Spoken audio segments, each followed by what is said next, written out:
व्यक्तित्व कैसा है, ये थोड़ा कठिन है।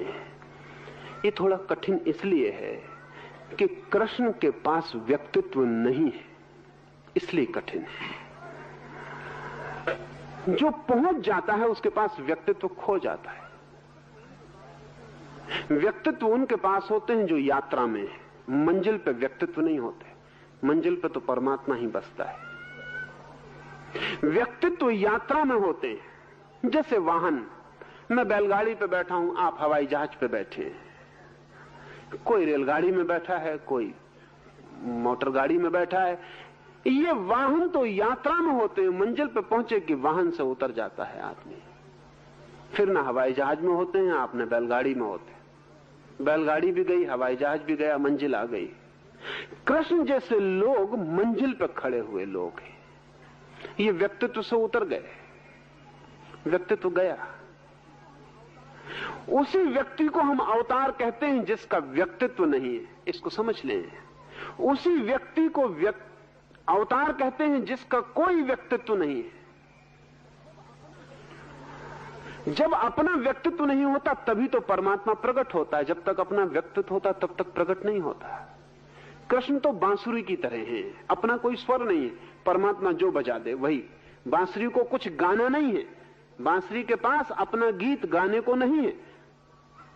बांसुरी तो पोली है, बांस का टुकड़ा है पोला, बस परमात्मा जो बजा दे वही बज जाएगा। कृष्ण जैसे व्यक्ति इसीलिए अवतार है, व्यक्ति नहीं है। पर्सनैलिटी गई,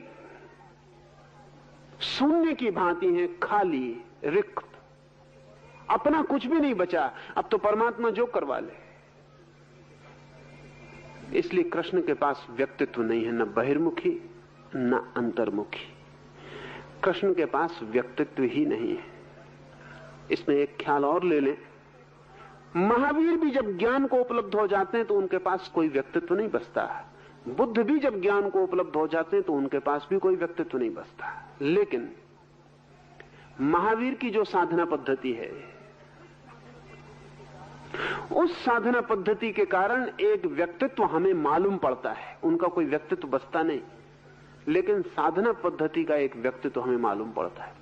बुद्ध का भी एक व्यक्तित्व मालूम पड़ता है, उनकी भी एक साधना पद्धति है। कृष्ण इस मामले में बहुत विशिष्ट है। उनकी एक साधना पद्धति नहीं है, वे समस्त साधना पद्धतियों की बात करते हैं।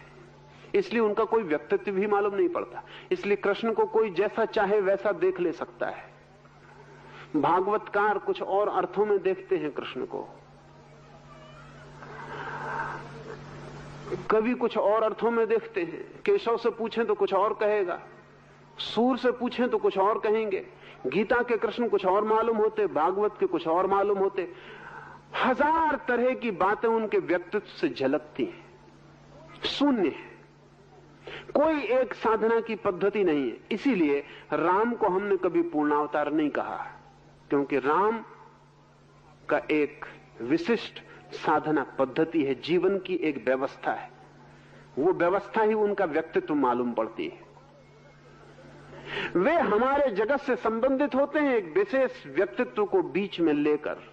कृष्ण हमसे सीधे संबंधित हैं, कोई व्यक्तित्व नहीं है। नग्न, कोई वस्त्र साथ में नहीं, कोई मर्यादा नहीं, कोई सीमा नहीं।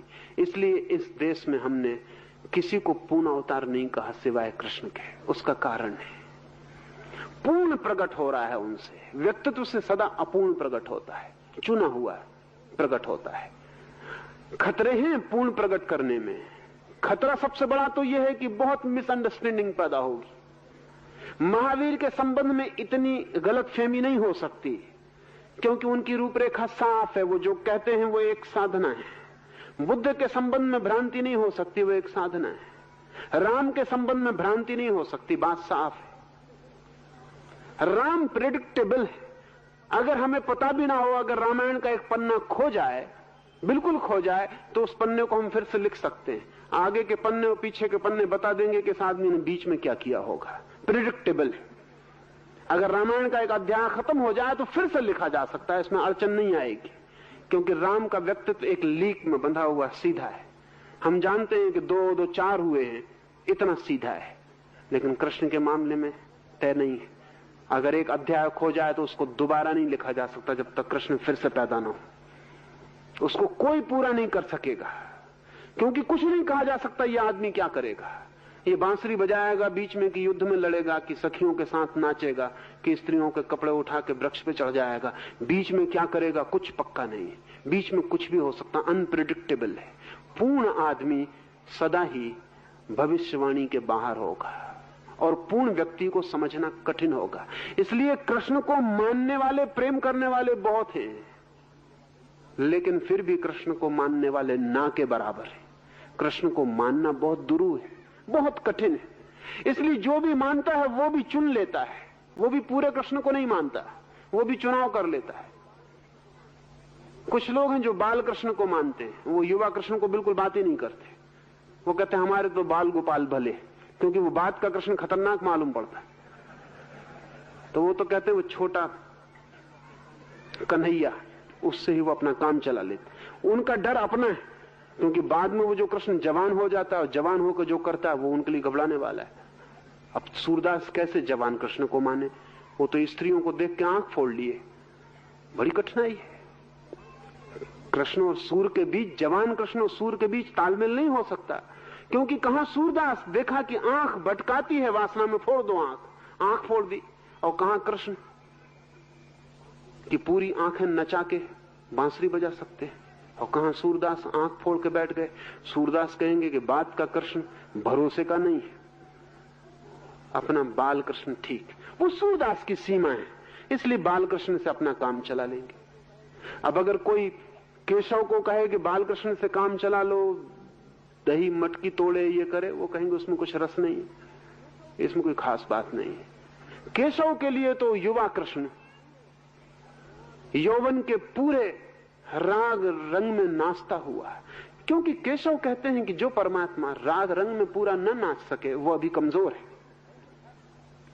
अभी उसे भी भय है क्या?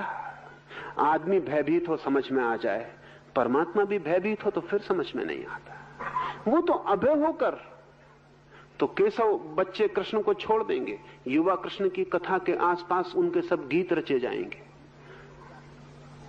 वो जो गीत गोविंद का रूप होगा वो युवा का होगा। वो राग रंग है, युवा काव्य है, सौंदर्य है, संगीत है, वो सब उसमें आएगा। ये अपने अपने चुनाव होंगे। और कृष्ण इतने विराट है कि पूरा पचाने की हिम्मत ना के बराबर होती। थोड़ा थोड़ा अपना जितना पच सके आदमी चुन लेता है। लेकिन मेरा कहना है, जब भी कोई चुनेगा तब वो खंड कर देगा, और खंडित कृष्ण का कोई अर्थ नहीं होता। अखंड कृष्ण का ही कुछ अर्थ है।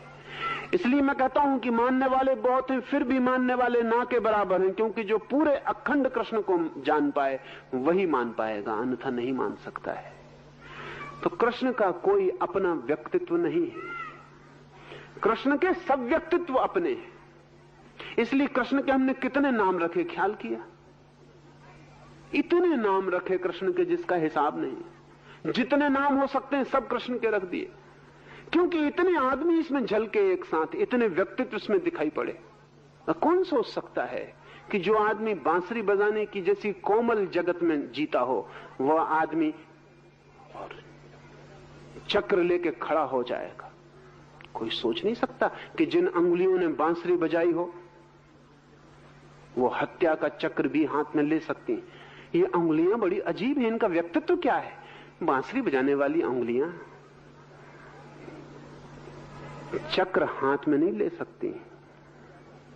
सुदर्शन लेके हत्या का इंतजाम करना, अचूक हत्या का इंतजाम करना, बांसुरी बजाने वाले अंगुलियों का काम नहीं है।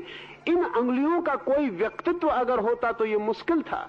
हम सोच भी नहीं सकते कि बुद्ध या महावीर या जीसस चक्र लेके खड़े हो जाएंगे, सोच भी नहीं सकते। लेकिन कृष्ण सोचे जा सकते हैं, इनकंसीवेबल हैं, सोचना कठिन पड़ता है लेकिन वो कर सकते हैं। ये जो व्यक्ति है इसके पास अपना कोई निजी व्यक्तित्व नहीं है, इसलिए इस मुल्क के समझदार लोगों ने इसे पूर्ण अवतार कहा। पूर्ण अवतार इसीलिए कि जिसके पास अपनी कोई धारणा नहीं, जिसके पास अपना कोई वाहन नहीं, जिसके पास अपना कुछ भी नहीं है, पूरा परमात्मा जैसा प्रकट होना चाहे हो सकता है, जो जरा भी बाधा नहीं देगा। अगर राम से परमात्मा कहें कि जरा नाचो, तो राम कहेंगे ठहरिए, ये हमसे ना हो सकेगा नाचना। तो राम परमात्मा से कहेंगे संभालिए, इतना आगे हम न जा सकेंगे, ये हमसे ना होगा। राम परमात्मा में भी चुनाव कर लेंगे, वो कहेंगे इतना हम प्रकट कर सकते हैं, इसके आगे हमसे प्रकट ना होगा, हमारी सीमा है। लेकिन कृष्ण से कुछ भी कहें वो राजी हो जाएंगे। राजी क्या, वो देरी नहीं लगाएंगे, वो नाचने लगेंगे। ये जो कृष्ण की स्थिति है, ये व्यक्तित्व मुक्त, ट्रांस पर्सनैलिटी, ये व्यक्तित्व अतीत उनकी स्थिति है, और इसीलिए उनको हम पूर्ण कह पाए।